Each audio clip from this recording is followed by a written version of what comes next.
delicious. Let's get started. We need to boil some water. I always salt it. We're gonna melt some butter over medium heat. Add your shrimp. Season the shrimp on both sides with salt and pepper. Shrimp is looking great. We're gonna add some garlic to prepare for the delicious smells. Add a pinch of red pepper flake if you like it, not required, but we love it. Add some lemon juice. I've got about 1 medium lemon. And then scrape up all that goodness at the bottom of the pan.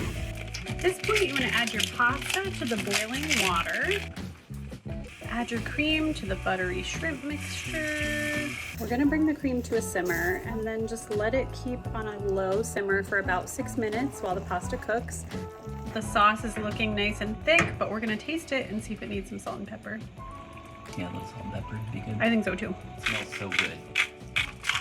This guy says we need more pepper. Just a little more. I want to be able to see it. We like pepper. This is one of my favorite pastas. It's so silky. The noodles are just wonderful. You can never go wrong with some fresh basil. We're just gonna mix them into the sauce. Let them kind of soak it in. It's time for lunch.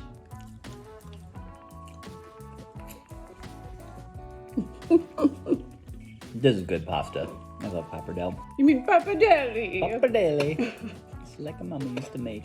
I'm gonna put a little more red pepper flake on mine. Get a little spice, you know? There you have it. He approves. I approve.